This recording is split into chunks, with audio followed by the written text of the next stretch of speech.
Hey friends, welcome back to the Bald Booktuber. My name is Scott. Today we're going to do my check-in for the month of August.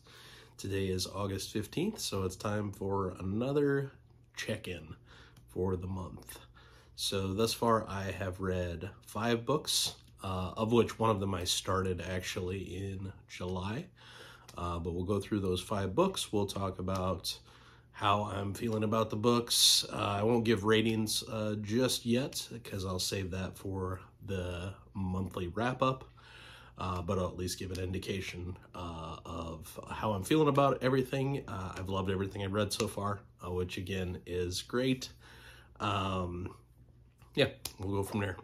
So start off the month with the Legend of Blackjack. This is an independently published novel by the wonderful A.R. Witham. He's a fantastic guy.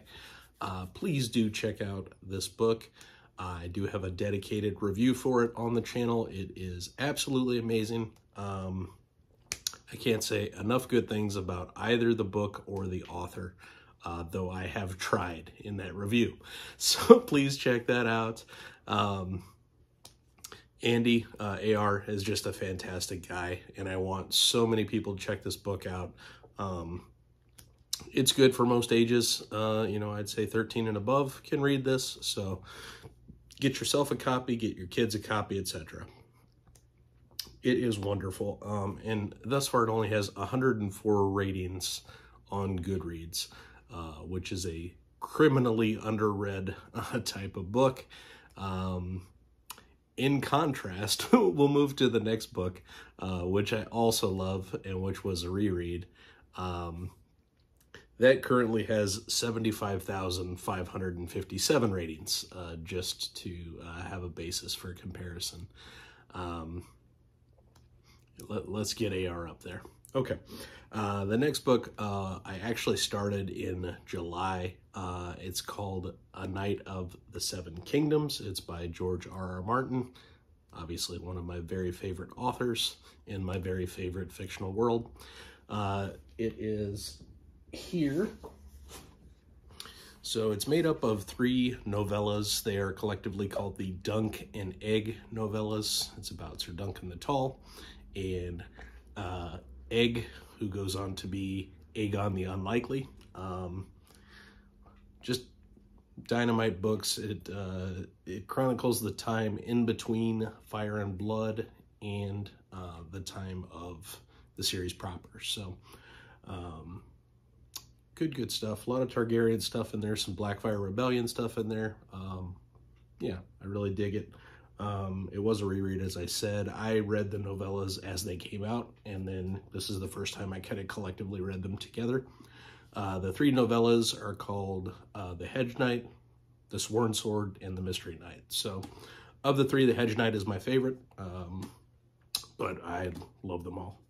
Good stuff.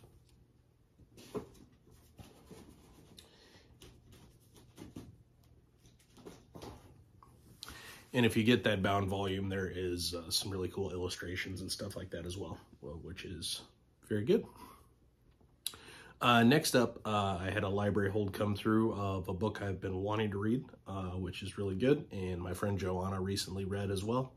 It's called Think Again, The Power of Knowing What You Don't Know. This is Adam Grant, an individual I've now read 2 books from and enjoyed both books from.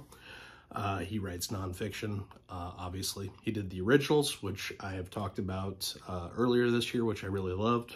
This, I think I love this more.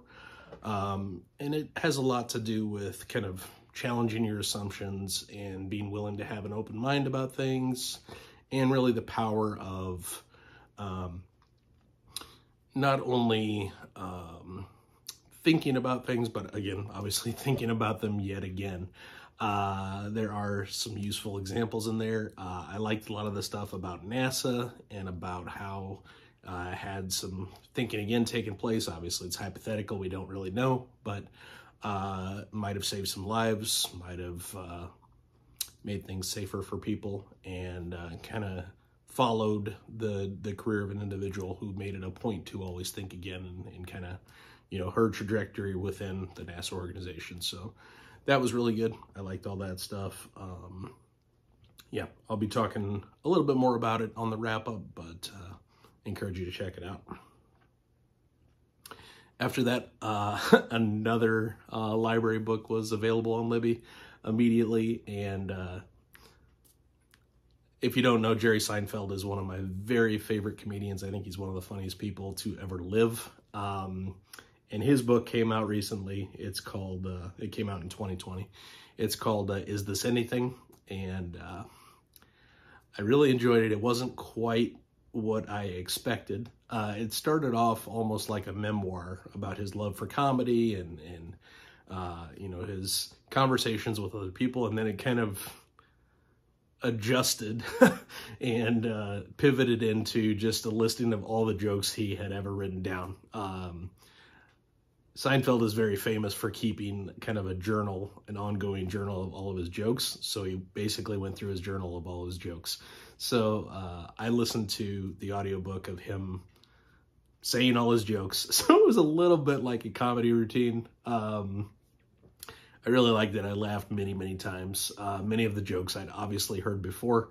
I have seen him perform before. Seinfeld is my favorite show, so watched many of them during his opening monologues. It was a lot of fun, but it wasn't quite what I expected or necessarily was looking for. I don't know that I would recommend it for anyone except for the most hardcore Seinfeld fans like me. But you know, it was good.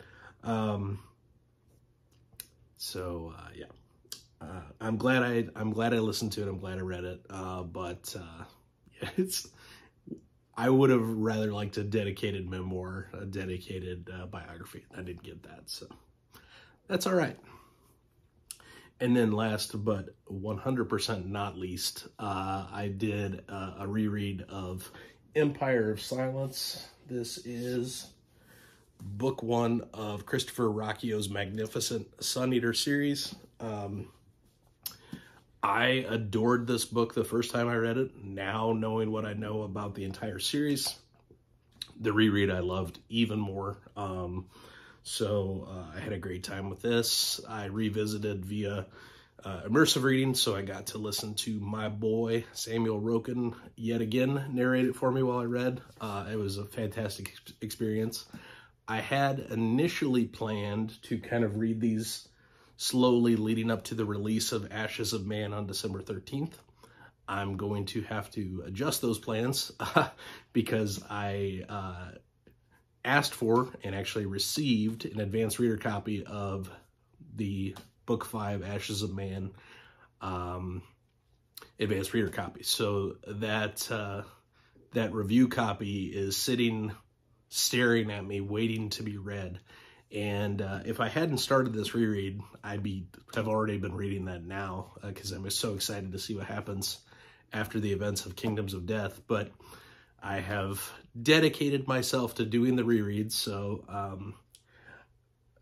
the only thing that will change is I'm going to speed up that reread considerably. So I'm going to, yet this month, try to get in Howling Dark, which is book 2.